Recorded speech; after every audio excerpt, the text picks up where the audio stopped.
he put his horn on his desk one day and he goes, there it is. It's not, if you melt that thing down, it's not even a decent paperweight. There's no sound in that thing. The sound is here. And then he also told me one time, he goes, if you ever achieve your goal playing trumpet, one thing has happened. Your goal was set too low. Yeah, he said the best music hasn't been written yet, and the best trumpet playing hasn't been played yet. You know, this is still an evolving thing.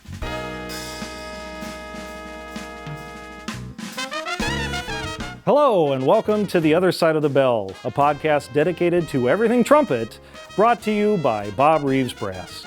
We'll help you take your trumpet playing to the next level. I'm John Snell, and I'll be your host for this episode. And they say lightning never strikes the same place twice, but those of you who heard episode 15 of our podcast, the tribute to William Adam, and saw the panel that showed up for that episode, well, we have an equally amazing panel for you today. I'm really excited to introduce my guests. We have Bobby Burns, Charlie Davis, Bob Slack, Larry Hall, Carl Sievers, Gino Munoz, and Tony Bonsera. We'll get to the panel here in a moment after a word from our sponsor and some trumpet news. Today's episode is brought to you by Bob Reeves Brass, who share your passion for creating extraordinary music. You know that feeling when your instrument just clicks and the music flows effortlessly? That's what Bob Reeves Brass has been helping customers do since 1968. We've helped brass musicians like you achieve their dreams by ensuring their equipment is always in perfect harmony. We know you want to immerse yourself in the art of music making, and we're here to remove any barriers between you and your creative vision. Bob Reeves Brass is truly your one-stop shop for everything you need to fuel your passion and create music that touches hearts and souls. So go ahead, let us help you elevate your sound to new heights. Don't wait another moment to elevate your musical journey with Bob Reeves Brass. Connect with us at bobreeves.com, shoot us an email at info@bobreeves.com, and keep up with the latest news on Facebook, Instagram, YouTube, and Twitter at Bob Reeves Brass. Embrace your passion for music and let Bob Reeves Brass be your partner in creating the extraordinary. All right, well, I want to get to this amazing panel here real quick, but I do want to give a shout out to one of our good friends and William Adam student, Greg Wing. He just sent me this CD, Reflections on a Grateful Journey, and he let me know this CD is available on all the streaming platforms, Spotify, Apple Podcasts, Apple Music, and you can also purchase the CD from Greg. So we'll have all the links where you can listen and purchase this wonderful CD, and a huge congratulations to Greg Wing on he just retired, right, from Moorhead, on a fantastic career teaching at Moorhead State University and capping it off with his CD, Reflections on a Grateful Journey. So bravo, Greg. The other thing I want to mention real quick, and we'll talk about this more in the panel, is the tribute to William Adam book that Charlie Davis compiled with a lot of help from the folks here on the panel. Still available in print, but for the first time in the book's history, we will make it available for PDF. So we don't have to ship a book to you. You can download it right away on your iPad or device, that sort of thing. So we'll have the links where you can get the PDF version of A Tribute to William Adam in the links down below. If you still want the print book, it is still available. That's all the news I have for today, so let's get right to our panel. So our goal with the panel today is there's a few things we want to do. First is to let you know about the William Adam Trumpet Festival. So I want to start with Carl Sievers. You started the festival, right? Yes, with a lot of help. 11 years ago. We're on the 11th one this year. Yes, sir. Yeah. Yes. So why did you, first of all, what was the need for a festival and why did you start it? Well, kind of a long story, but the short version of it is I was working with Walter Blanton at a completely different event and putting a lot of time and energy and thought into that. And Walt says, why don't we do this for us and for Mr. Adam? And I thought, this is something we can do our way and share our message. And so we did, and we talked about the idea with my friends, and including Greg Wing and Jim Reed, who are not with us right now. And you kind of brainstormed it all, and I was able to gain access to a really good facility at the University of Oklahoma where I was teaching, and invited everybody to come. And as I was talking with Larry, you hope it works, and then everybody came. And So there are a lot of great things that happen with this event, which we would like to try to describe. We were all very gifted by having had the experience of studying with a really extraordinary person who helped us become the best trumpet players we could be, but the vehicle for that was, as he used to tell me, I'm not here to teach you to play the trumpet, I'm here to set your head free. And that's a quote. And I remember at the time, like, what's that all about? You know, I wanted high notes and et cetera. But to say Mr. Adam had a giant impact on all our lives cannot be overstated. But what we want to try to communicate to everyone is there are techniques, tangible things we've learned to do in the practice room and in the performance arena that you can learn firsthand, really tangible, helpful things by showing up at this event, which we have begun to call the AdamFest, and now in its 11th year, will be held at Austin Peay State University in Clarksville, Tennessee, June 19 through 22. WilliamAdamTrumpet.com. I think John's going to have all the links. Yeah, we'll have all the links in the description. If you're interested, and it's got all the info. It's a ridiculously good value for a dollar. So there's that. All of these folks show up every year, and all of us that run the thing and host it, everybody donates their services completely. Travel, food, their professional services, free lessons. All day long, there are master classes, concerts, jazz, classical, orchestral excerpts, pretty much every area that you can imagine, including classes aimed especially for teachers of young folks and up through the top level professionals.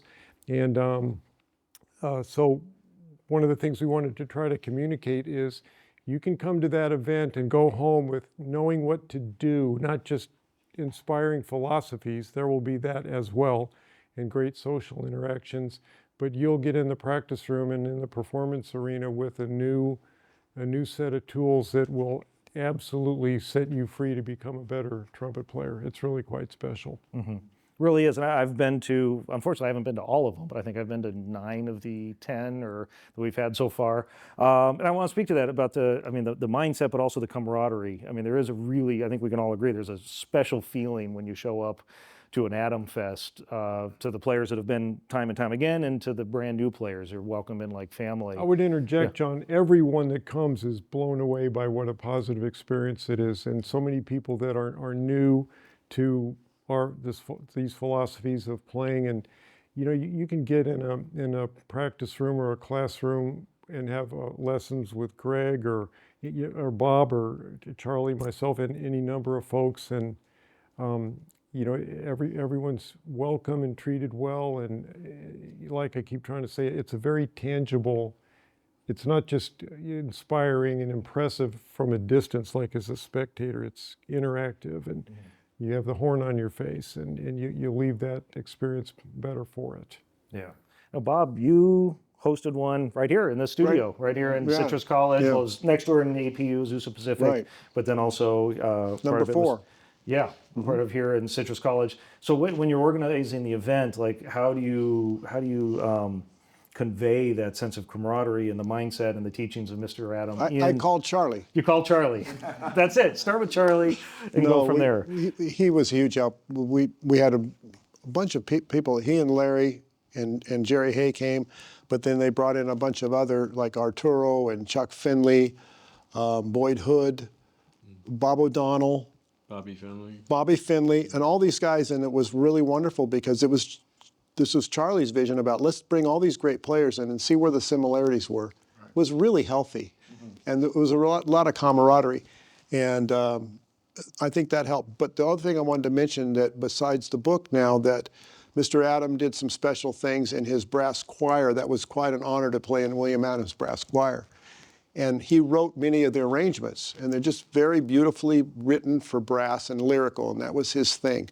And it was all about that opulence and beautiful sound. But all of those charts now are available on the Bob Reeves site, and we recorded them here in Studio A with some of the best players on the planet. A-listers, yeah. Yeah, including Charlie and Larry, and Jerry and Gary Grant, trumpets, not too bad.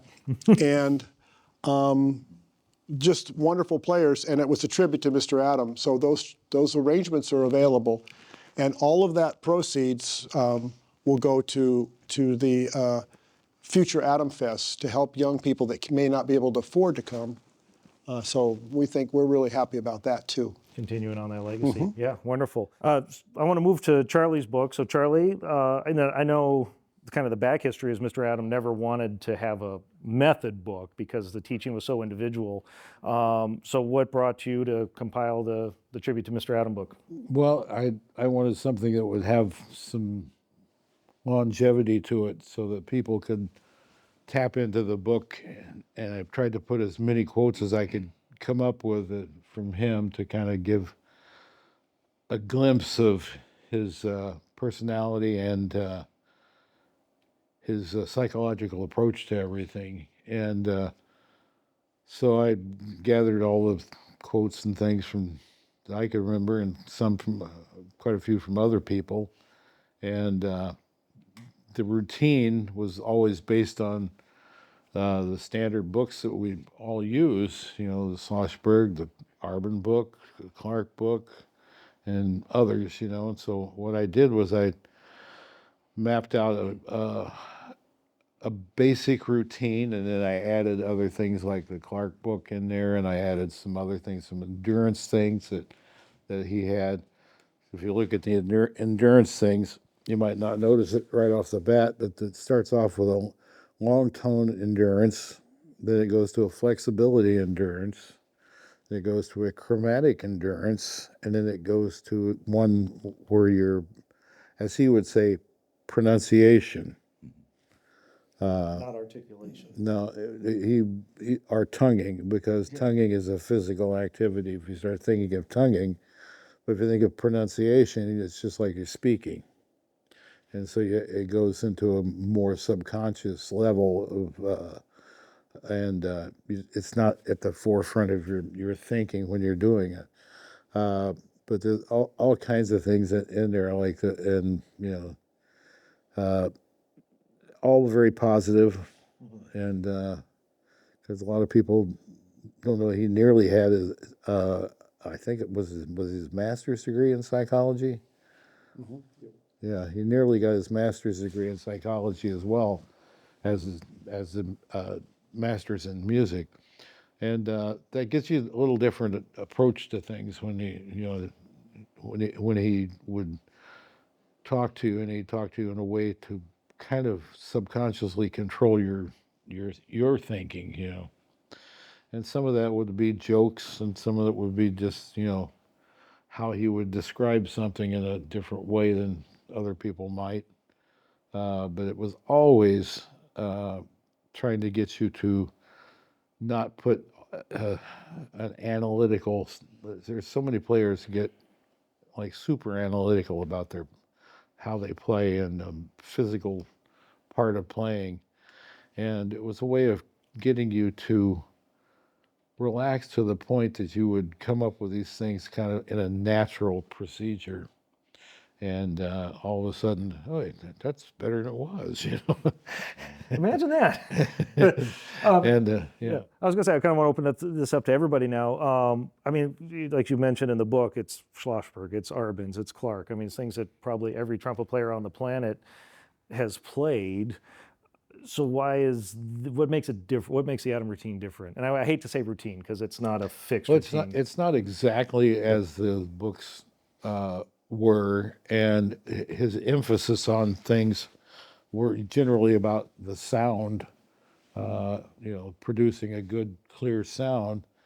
And like when I got into the Schlossberg things, I actually wrote them a letter and described what I was doing that was based on the things that they had, but it was I altered everything. Mm-hmm. And I mean, hell, it's just scales and arpeggios for the most part. Well, and some of the alterations were, Larry, isn't it some of the Jerry and Larry extensions and variations you guys would do? Yep, some of those. We made it interesting, to say the least. It kept expanding from there. Jerry's harmonic sense led to the standard major triads and that sort of thing and scales. So all of a sudden you're doing such variations, and it opens up your ear. It forces you to listen more, I think, when you're doing some of the variations after you've learned the basics and maybe you've been doing the stuff for a couple of years. But anything to expand on Mr. Adams' treatment, of course, and we always did it the same. You start out somewhere in the middle and you expand both directions. So you're playing all over the horn, and there's some of the pyroglyphics we were doing it in fourths and fifths and sixths on some of the patterns that you were doing, and your mind's going crazy and your ears are being trained to cover more bases, and so you come out a more, I think, complete player. Yeah, 95 in Schlossberg, I took that and did it. I had to do it. I didn't want to do a major scale descending like the book does, so I did a pattern going down, and then I did it in harmonic minor, and I did it in diminished scales too.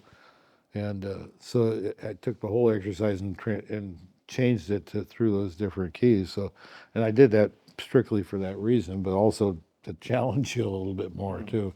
But Mr. Adam never really did that. But at least to my knowledge, I don't think he did. And then the endurance things were all things that he had given me, and I just mapped them out in a little different ways. There's a couple he gave me I didn't put in the book, but That'll be volume 2. yeah. but it's basic trumpet playing. It's going for the sound. It's going for the articulation. It's going for the intervals and putting yourself through the whole routine on a regular basis. You build up that confidence, and you know you can do it then, and that's a good part of what it's all about. You really do confidence, right? Because I mean, trumpet is you need it to play. No, you can't. There's nowhere to hide. Well, it's like one of the things. It was something like this. I think he said. He says, "Oh hell, I could teach a monkey to play the trumpet if I could get him to believe in himself." So it was things like that, and then you start thinking about that. It's like, okay, I've got to have a little more confidence, and you get that through the playing and the practicing and performing and all that. It's all part of the big picture. Yeah. Larry and I were talking the other day on the phone, and he said to me, well, when you went to Mr. Adams' lesson, and it was all about listening to his example. His sound was what made the difference. And I've had Carl and I discussed this, and Larry and I know we've talked about it too before, but Charlie and I have talked about it. Guys will say, oh yeah, I know what the routine is. Well, they know or whatever routine, because he would vary it depending on what a particular person needed at that point in their playing. And he would come up with a solution and have you play something a certain way. But it was always about listening to that wonderful, beautiful, opulent sound he had.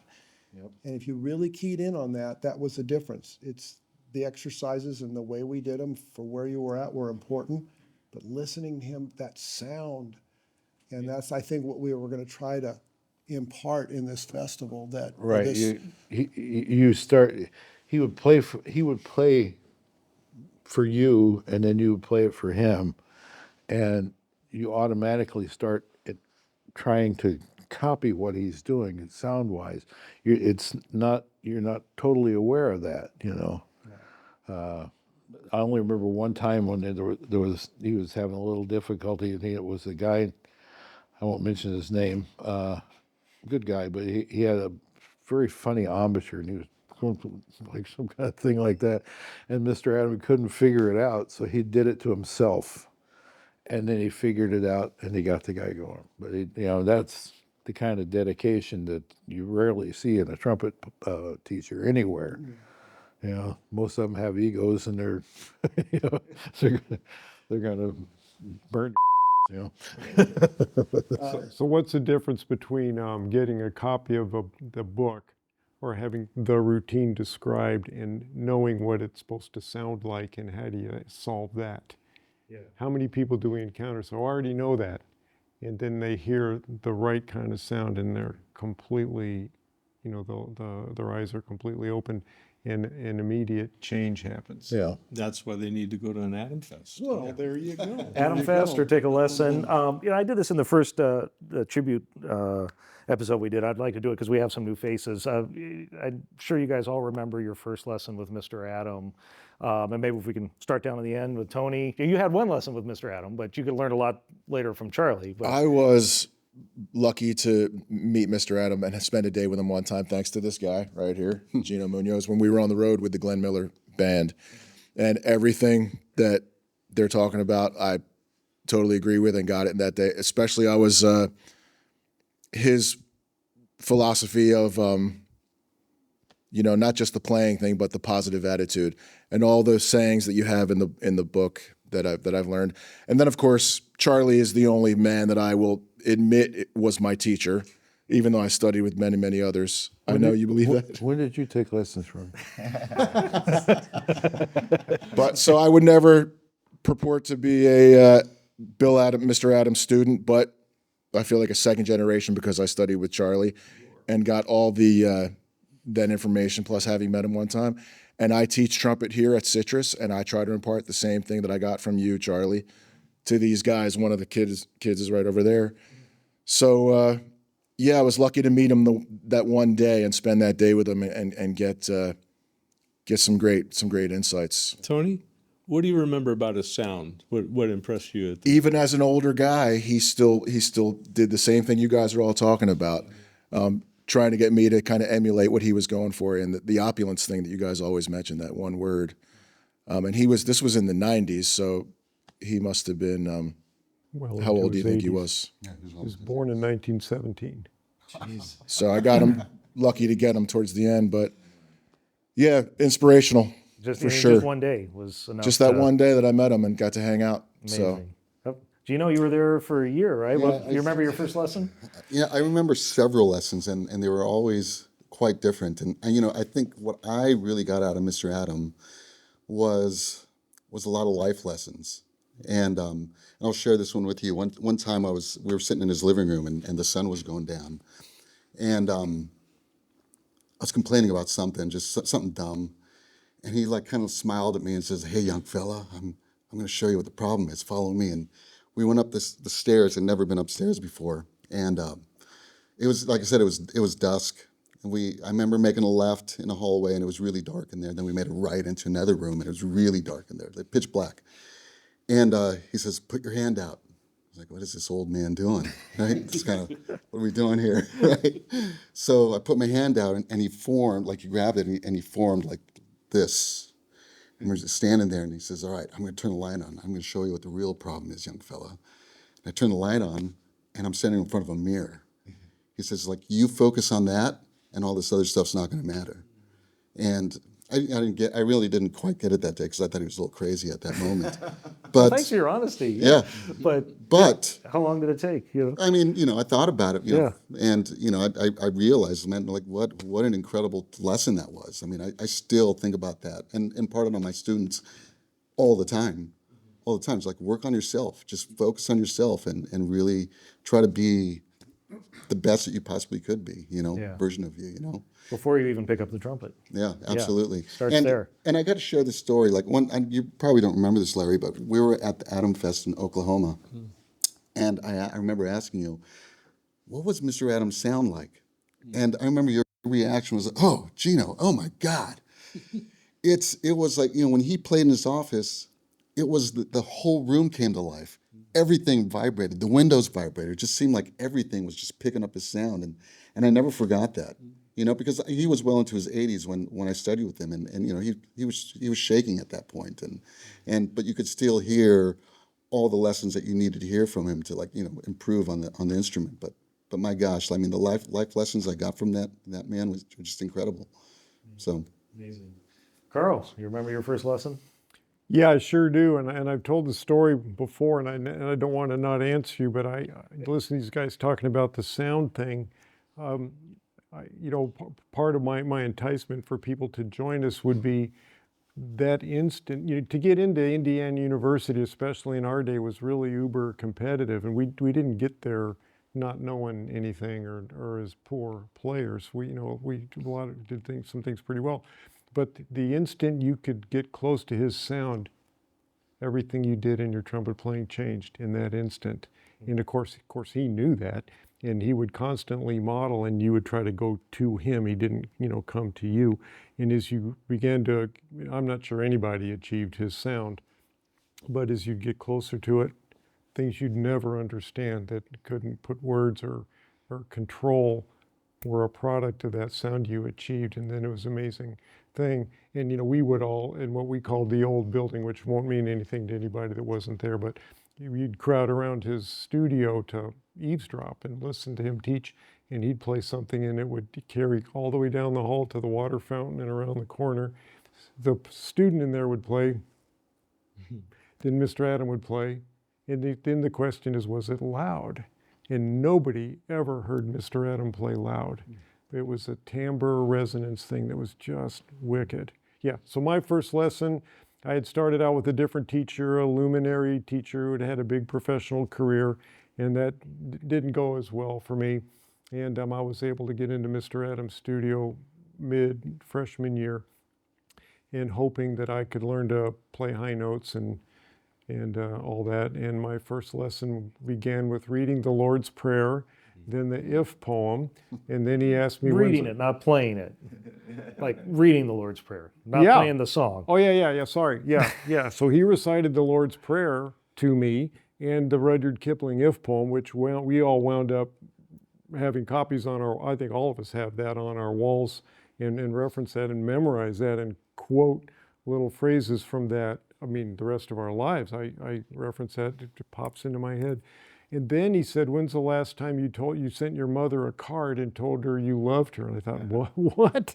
This is your first lesson. I'm thinking I got a Biche etude ready to go, and so, he called it his billfold. He pulled out his billfold and gave me $1 and said, go over to Brummett's Pharmacy, which isn't there anymore, and ran downstairs, ran across the street, bought a card for my mom, ran back across the street, ran upstairs, hoping to continue the lesson. So my first lesson, we did not play. We read the If poem, worked on the Lord's Prayer, and took care of Mom. And then later, he showed me the so-called routine. But I think it's worth pointing out, none of it was written down. Maybe people don't realize that. He would play for me and expect me to get it. And of course, I did not get it, but everybody that was ahead of me got it. And so, I didn't want to be the stupid guy, but I would listen to Jimmy Reed and others who could really play, and just kind of copy from the folks that had been there ahead of me and were really good at it.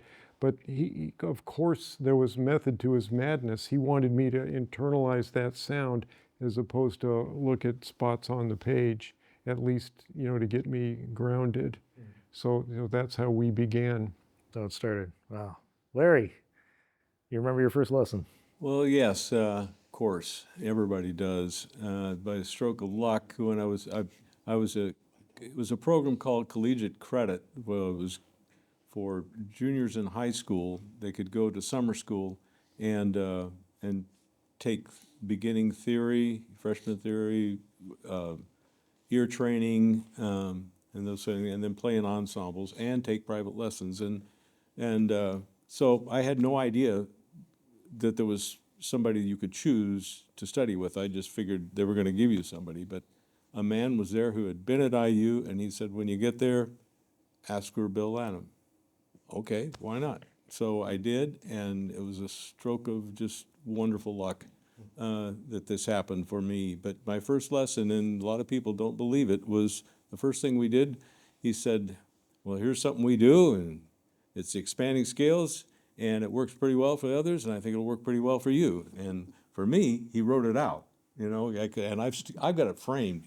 My mom fortunately kept this thing. It's not your 8x10. It's like a big thing, and it's got, start note, line, top note, and et cetera, and put it all down. And I've got it framed in my former music room, and that's how we started. And I wish we had recordings devices back then, to remember some of the wisdom, because I think as a dumb high school guy, we lose we don't quite appreciate.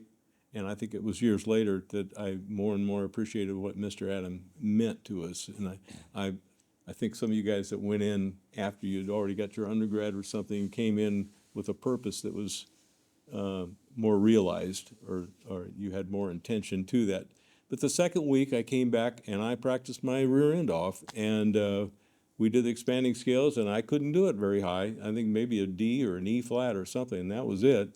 And then we did the chromatics or something, and I'd been working on it, and we did about 6 of them, and he said, somebody's been practicing. So it really, that really gave me some validation and stuff, and it's been like that ever since. But, that infusion and the energy that he brings to you, I think is something that you can't appreciate if you didn't get the opportunity to meet him, because we would hover around his studio in between lessons just to get another shot of adrenaline. And I think that's what the AdamFests provide now, since we don't have Mr. Adam. Because I remember going to the first AdamFest. I missed the first 2, and when I was still playing, when I got back to a room where I could play, that's all I wanted to do. I wanted to play everything I knew. And I didn't have music, and so I was all the Charlie etudes I could stumble through, and the solo literature, and so if you need a kick in the rear, get you going. If you're having some difficulties, go to the AdamFest.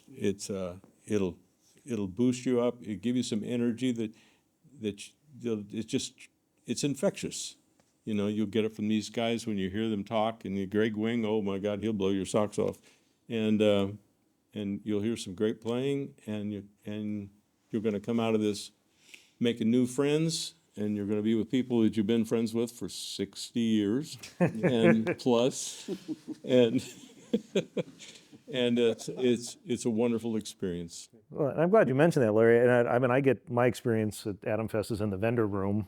Every once in a while I get to sneak out and hear a session, and even in the vendor room, the camaraderie, all the stuff you're talking about, I don't know, it's you guys describe it better than I do, but it's like, I'll put it this way. When I go to other trade shows, I have to decompress afterwards, and I don't want to pick up my instrument, from all of the noise and the stuff. But when I come home from an AdamFest, I'm like itching to practice. I can't wait to pick up the horn. And that's just being in the vendor room. That's not even getting lessons and getting to hear the performances and clinics and things like that. So absolutely right, Larry.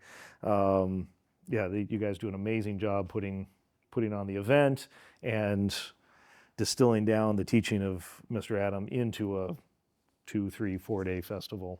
Bob, you're up. Your first lesson. Well, with Mr. first Adam. lesson, even before the first lesson, I was sophomore in college, my sophomore year.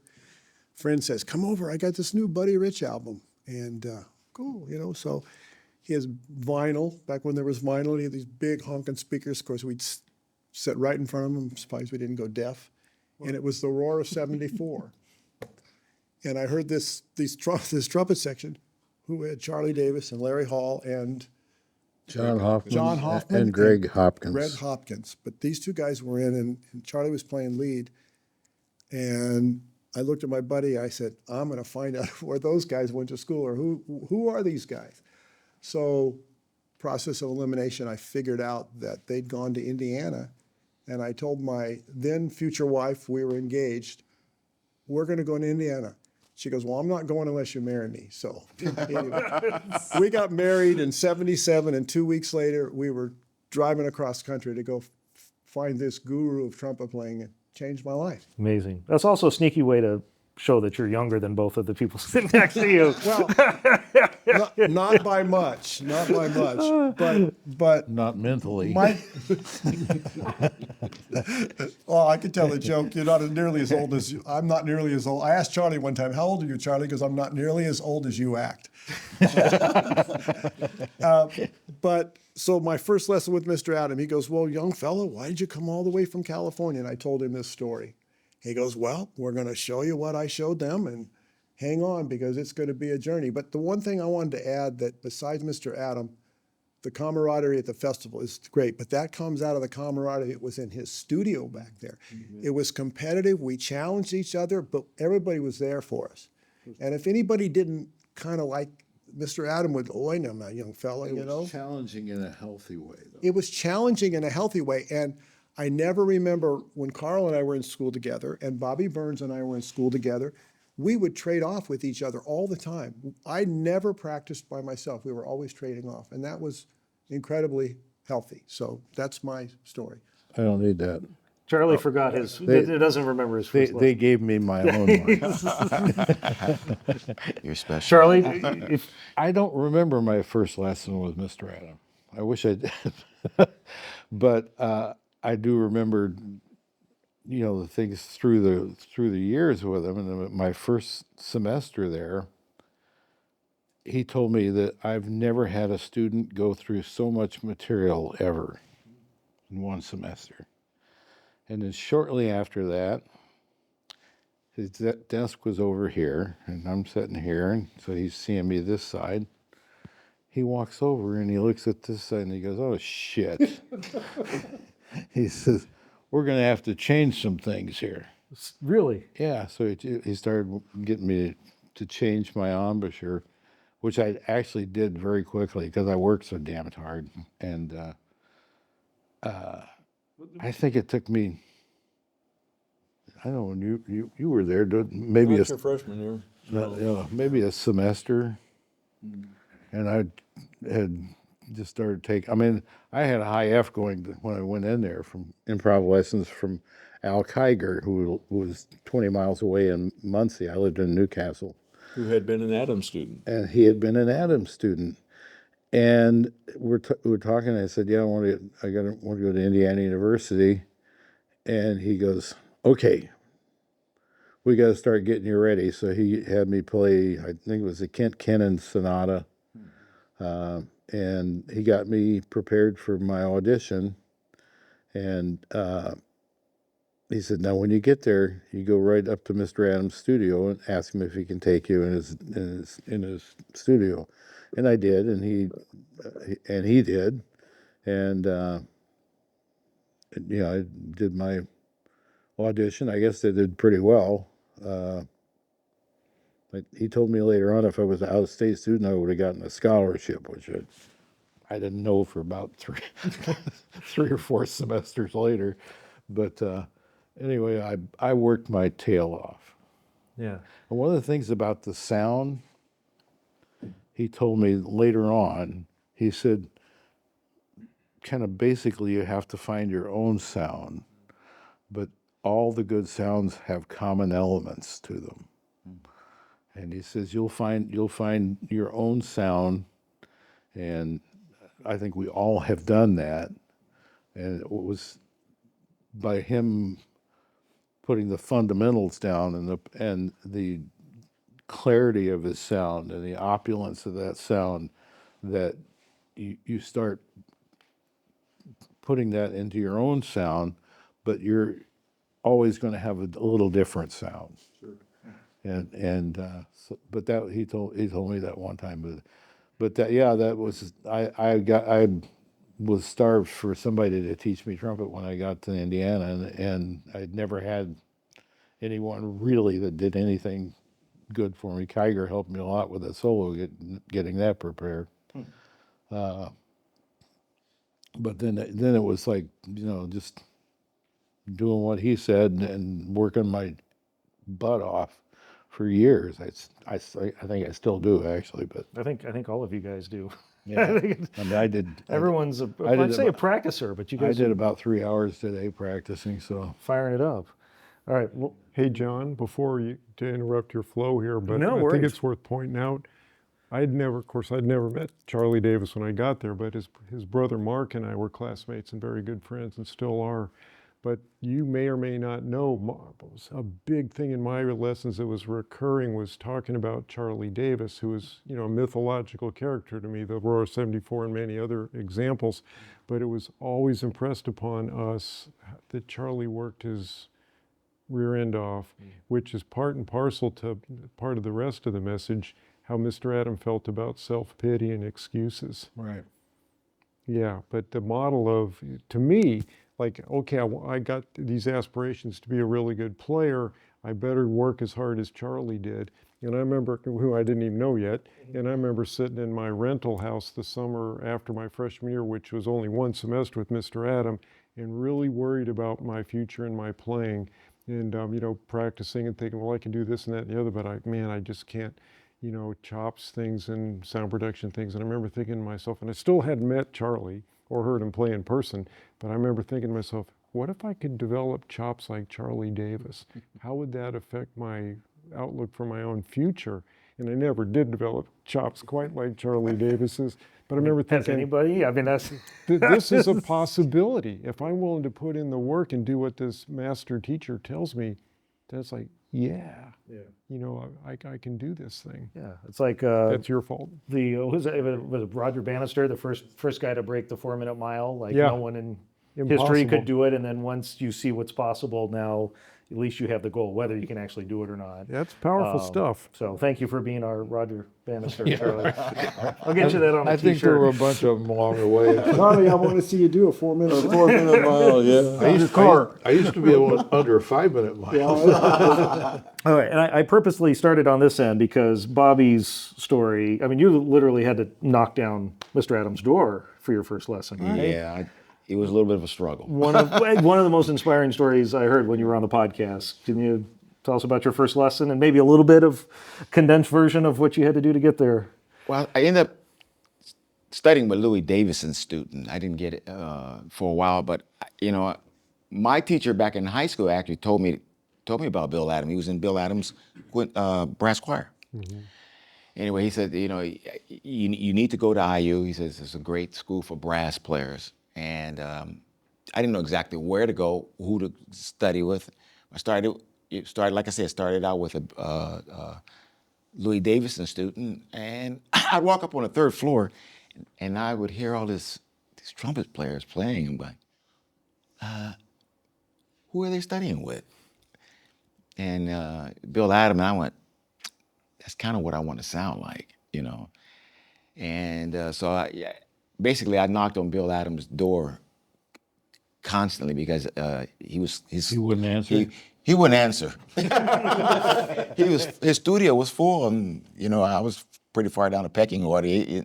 But I bugged him into taking me. Good. And so he just said, "Young man, you're gonna have to a lot of work ahead of you." I have a feeling you probably saw something in you. I guess. I didn't see it in myself so much then, but he took me. I literally had to knock the doors down, bug him constantly to get in there. And the first lesson, I don't exactly remember the first lesson. I remember some things that occurred in the first few lessons, and I remember one stuck out. One was he took me down to the water fountain and had me blow the lead pipe into the. I must be in really bad shape that he's got to take me down and have me blow into a fountain. Into the fountain or the sink? The sink. And I remember hearing a lot of guys were playing Clark 1s, and he started me off on Clark 2s. I'm going, I must be in really bad shape. But I did everything. I promised him. I said, Mr. Adam, if you take me, I'll do whatever it takes to play this horn. I won't question you. I will do it. And that was my attitude. I had a chance to trade off all these guys, Carl, Bob Slack, who talk about friendship. They actually came up to my first wedding. So my first wedding. But then we developed a friendship, and it was a lesson in itself. Playing with each other, because there were things you could hear in each other's sounds that you made your own. In fact, it's funny, your brother, I remember when he was taking lessons and I would stand outside the door and his sound had the door vibrating. I remember that. Yeah. Mark had a beautiful sound.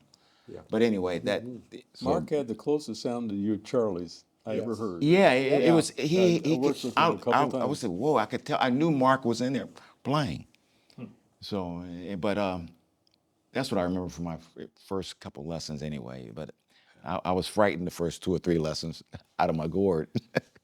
But I told him, I said, I will do everything necessary to play this horn. That's what I want to do. You guys mentioned the practicing. Charlie said playing your butt off, working your butt off. I'd get the assignment for these big classes, and I'd sneak out the back and go back and practice. Yeah, so I mean, what does that look like to you guys? What is working hard? Well, I mean, I was a university professor forever, and I would try to describe to the students what we did, but like, don't do what I did in terms of all the classes we skipped. But I just wouldn't, I mean, not just me, all of us wouldn't let anything get in our way, period. Yeah. And we've all got those stories about it's 7:30 in the morning and somebody shows like, where you been, man? All right. It's morning, noon, and night, and for real. And we'd practice all night, because at that time the building stayed open 24 hours. Yep, and when I'd be in there. open, I'd be in there until the sun come up. Yeah, nothing was going to stop us. And of course, we got that from Mr. Adam. Like I said, if anybody ever had the unfortunate experience of telling Mr. Adam you didn't have time, that didn't sit well did with not go. And and then I would tell these stories to my students, and I'd say, why do you think he was that hard on me? And on all of us, and the answer is because he cared about me. He wanted me to be successful, and never, you catch yourself making an excuse, no such thing. And Greg's not with us right now in this thing, but any number of examples. But nothing would stop Greg. He's like the Terminator. I remember he'd have strep throat infections and couldn't speak. Remember? Yeah, and he's in pain. Man, you need to go home and go to bed. Nope, I haven't practiced enough yet. Period. No exceptions. So you're playing all day. All day and then waiting to the night. And that's for real. And we talk about the message we want to convey, and not just the hard work ethic, but it wouldn't be honest to skip over that part. And like you're talking about, you told Mr. Adam, I'm going to do whatever you asked me to do. And there were times we didn't necessarily talk about the hours. We just did it. We weren't counting them up saying, well, how many did you play? We just played. And wasn't part of that the culture of all your buddies were up there? Right. And you weren't that Charlie talked about a positive competitive thing that was constructive, and there's no way you're going to not keep up, right? Right. No way. And you look at all these successful players. It didn't necessarily matter who you went to practice with, as long as you could get in a practice room with somebody and grab someone. And Gino? Yeah, so I spent a lot of years studying with Bob Slack, and when I first got here, I mean, probably still a knucklehead, but I was a big knucklehead back then, and I would talk to girls in the hallway, during, taking a break, and he would walk by and he'd look at me and look at me in the eye like, "What are you doing right now?" Talking to some girls, like, in a room and practice. And it was always like that. I mean, he would just really just grill us all. Just like, get in. What are you doing? You're wasting time. And why was he hard on you? Well, but it changed my life. Yeah. It completely changed my life. I mean, I constantly say this, if it wasn't for meeting Bob Slack, my trajectory would have been in a completely different direction. Just completely different direction. So I have Bill Adam to thank for that, but I have Bob Slack to thank for that. Just what an incredible mentor. We always, Carl and I were talking this morning about everything we built in these programs. When I came to LA, Larry and Charlie helped me, and Jerry Hay got me on Paul Anka with Charlie, and it was like going to grad school. But these lessons we learned from Mr. Adam, if you could impart them to other young people and create an environment that was really tough. And we had some pretty fabulous bands, and a lot of recordings were done right in this Studio A. We set a standard that was based on my knowledge of what I learned from Bill Adam in everything we did here. And I think that's that idea of excellence and camaraderie and challenging. And Mr. Adam would never suffered excuses. There were no excuses allowed. And I learned that. And so, yeah, I was pretty tough on people sometimes, but I didn't You're tough on me. Yeah. Yeah. And I know Charlie was tough on you too, and a lot of the students. And Charlie taught many years here. And he would call me at home at night and say, hey, check this guy out, because we would try to give him both lessons here. And even when I stepped up into the dean's role here, and he would say, hey, I think this is going on. And it was a really great opportunity to just get his opinion on what young people needed. But this all stemmed from Mr. Adam. I think that's what the AdamFest brings. It's that the camaraderie. We all want you guys to be successful, and we're trying to keep that dream alive that he started in all of us. So, But part of that is you're given instruction of what to do. It's not just go beat your head against the wall for X hours and you're the hardest working person in show business, you're going to be a good player. You're given tangible techniques and guidance and a recipe for success, and then you go do it as many hours as you can. Yeah. And He one time told me, he says, "Now go out there and fire it up, Charlie." And I looked at him and said, "I think I may have burned it out." See, he told us those stories after you were long gone. He would still chuckle about it. so it is possible. It is possible to burn out. You fire it up and up. I kept going. You keep going. Well, and it's not about the trumpet. It helps the trumpet playing. It helps a professional career. And we've had examples of Adam students that have gone into other things. Was Dr. George, right? George Titsoris, yep. Yeah. Tons. Yeah. And the ethic of discipline and setting high goals and all that, that covers anything you're going to do. Be the first one to show up, the last one to leave, and still practice. and Mr. Adam was very pragmatic. He could build or fix anything. He built his house. He could do stonework. He could do welding, fine woodworking. All of those kind of like incredible skills that he had Without Google. without Google, with no manuals. Yeah, and I think that also changed the way he taught, the practicality of it. Was in he so many ways. inspiring? Oh yeah. Yeah, no Yeah. kidding. I remember one time we were sitting in his living room. He says, "Hey, I want you to listen to something." And he went to a record player. He had these massive, speakers. He says, "I built these." He was proud of those. Yeah, but he put on a UC Bjorling recording for me, and I had no idea what it was, but I remember he put this on. It's like, "I want you to listen to this." And I thought, just again, amazing guy. We've talked about Fire It Up. Any other kind of sayings or one-liners any of you guys remember about Mr. Adam? That are repeatable. that are appropriate for YouTube and the general internet audience of all ages? Yes. Well, I can go. It's been said so much, but it cannot become cliche because it's so powerful. He said he would keep your mind in the sound, and again, that's one of those deceptively simple things to hear. But man, if we can do that, it's really remarkable how that tells the brain to tell the body what to do and all the good things that happen. Keep your mind in the sound. It's a real big one for me. Mind and sound. It's a wind instrument. We heard all the time. I think that's the first thing he said to me. He says, "Well, what is that you're playing?" Yeah. I said, The "Trumpet." trumpet. What kind of trumpet? What else? Brass? No. It's a wind instrument. Yeah. And again, I collate these things for the website so they come to me maybe, but he would tell me it's only a thought away. Yeah. If I'd be having problems or anything's not right, the challenge was if you get your head right and get your thinking where it needs to be, you can succeed right now, which isn't easy, but it's there. One that always used to make me and my friends laugh was I had a habit of sitting like this.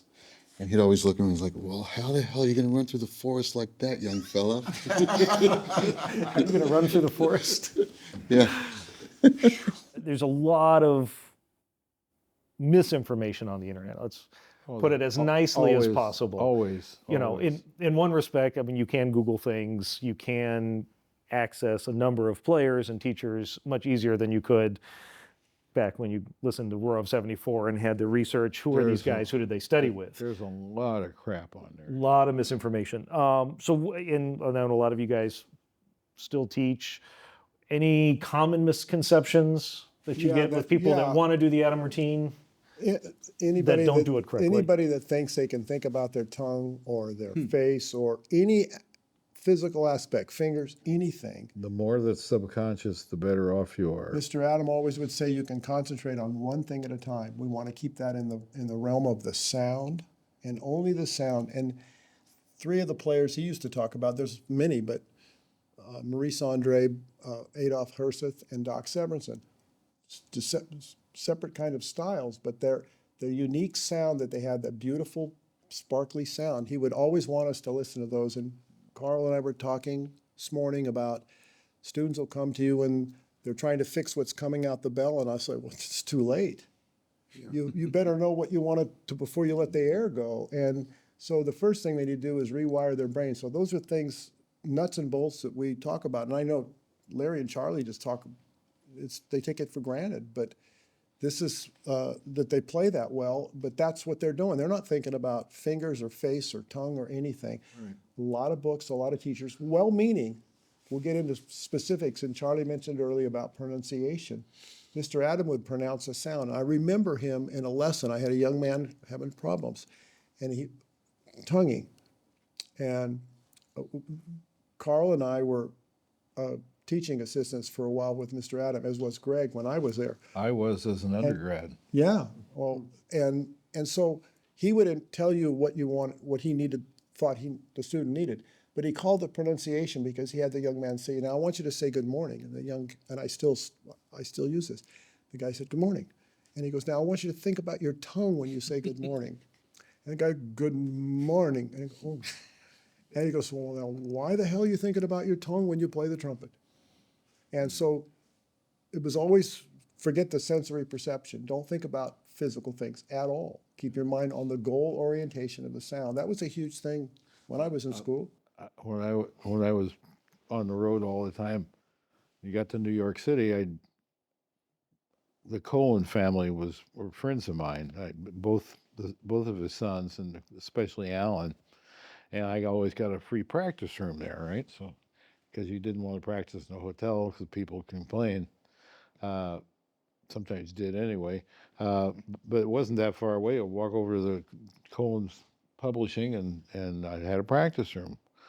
Well, one day, this guy, I won't mention his name, who had a whole system he'd come up with, was dying to give me a lesson.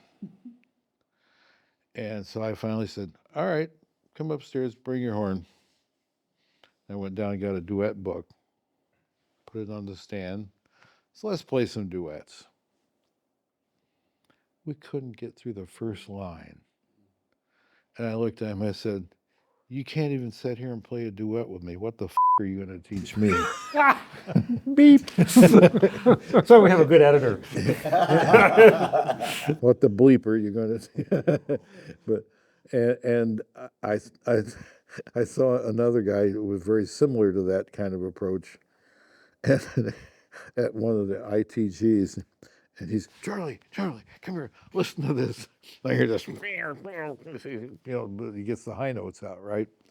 And I just laughed and said, "You still got it." And walked away. Nothing penicillin won't cure. Any other? Yeah, I got one for you. Yeah, And sure, so this Carl. is a bit of a broad brush, and maybe some people wouldn't be happy to hear it, but I'm gonna play the "I've taught a million lesson" card. And I'm going to say most people do not know what a good sound is. And how many times have I run into people, and I'm trying to be nice about it. Not everyone tries to be this nice about it, but I'll work with somebody for the first time and I'll say, "Hey, what do you feel good about your, I really think I have a good sound." Oh, great, And then you play, and there, of course, whether it's register issues or response issues, there are going to be issues.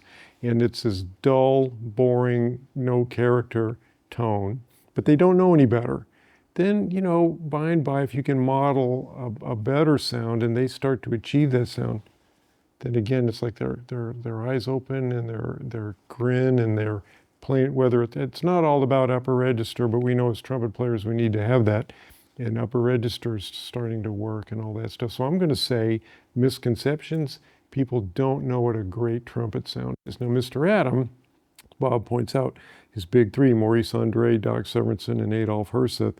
And if you brought in a recording of a luminary player that had a good position, and we respect everybody, but if it wasn't that kind of sound, we know he'd listen to a couple seconds of that, and he'd had this gesture. He'd be like he smelled something nasty. He'd go like, no, that's not the sound. And it was really specific and really well defined, a heightened awareness of the detail of your sound. And that's the road you get on and stay on. And without it, now you're trying to control all this other business. It's never going to work. A part of that is putting your mental focus into the sound and the music is a way of making all the other things that it takes to produce the sound subconscious again. Yeah. So you're not dwelling on those things like the tongue or fingers or whatever, you can fly through an exercise and not know what fingers you used, but it came out exactly right, So feed you guys a loaded question. I know it's a loaded question. Does this only work for commercial players? Somebody what? Does this only work for commercial players? No. That's important to Good me. sound is a good sound. Yeah. Well, Good to me, sound. because so many of our folks have been very successful in the commercial end of the business, and if the implication is There's that more jobs there. there are more jobs, well, that's just a fact. That's just a fact. Well, and it also brings But up, that and there does is- not mean that it's not equally powerful for if you're playing in a praise band in church, or you're playing in an orchestra, or a brass quintet, or whatever your passion is. Yeah. Well, and I was going to say, one of the misconceptions is, oh, you want to learn to play high and loud, you do Adam stuff. But it's, Amen. No that's kidding. Because the next not the other follow-up question is, did we only do routine and work on chops? Well, of course not. No. He insisted we listen to opera singers and cellists, and I remember working on the Shane's Concerto, and Mr. Adams saying, if you want to hear the Shane's Concerto really played great, go down to the library and you find Larry Hall's recording of that. Sure. And the emphasis on artistry is absolutely huge. The people have heard of the routine as if that's it. That's a tool, a good tool, but he wanted us to be artists. and that was the starting point. Yeah. That was the morning. You got There was the artistic whole- intents, great. You got to Yeah. be able to get it out the horn. You have to solve some things maybe so that the artist in you has a successful vehicle, but that's the end game. And you got to expose yourself to other things too. It's not just the routine; it's a routine. Oh yeah. But there's a lot of other routines you can get into, and I like Tableau things and some Dockshooter things, and and one of the things he told me after I'd been gone for a year or so, I came back to see him, and he says, "Now, Charlie, you get out there and you study with as many people as you can, because there's a hell of a lot of ways to say the same damn thing." And I've tried to do that, so. I think the only thing I'd like to add right now is, besides all this wealth of knowledge, to pay attention to what Mr. Adam wanted you to put in your mind. And he's already mentioned the Lord's Prayer and the poem If, but there were always the resources that you need to take the time and really read Psycho-Cybernetics and the Inner Game of Tennis and Golf in the Kingdom, and the Inner Game of Art, or let's see, Zen and the Art of Zen and the Art of Archery. Archery. As a man thinketh. As a man thinketh. As a man Yes, thinketh. that's a wonderful book. Yeah. In fact, I gave that book to you. Yeah. Not to you, to Bobby. Is it overdue? it. Is there any delinquencies on I that? wondered where I got it. Well, give it back. Yeah, I should mention there's a whole list of books in Charlie's book and a compilation of those kinds of things, and also on the Facebook group that Carl moderates, and very successfully as far as Facebook groups go. Wonderful having everyone on today. Thank you. Normally I end the podcast asking for your best piece of advice. I'm going to switch it up a little bit, and if you guys can give the best piece of advice you got from Mr. Adam, and I know there's wealth of it, and we probably shared a lot of it already, but if you could kind of, maybe not have to be the best, but one little nugget that you got. And Bobby, we'll start with you this time. I think he told me to pick up the book of Psycho-Cybernetics. Was probably one that really kind of changed my thinking about how to approach the mental side of playing the horn. Mm-hmm. So that was Psycho-Cybernetics, yeah. Mm-hmm. My turn? Mr. Davis? Boy, I don't know. That's a tough one, but there's so much. he would have, he always said, keep your mind in the sound and that kind of thing. But he also said, now get out there and fire it up. In other words, get out there and put some energy and time into this thing now. It doesn't happen spontaneously. You have to work to get to the goal that you want. Yeah. There's so much imagery involved in that. Exactly. Firing it up instead Exactly. of Yeah. go practice. Yeah. Yeah. No, that's But it's more than that. It's practice with the proper thinking and the enthusiasm. And when you go fire it up,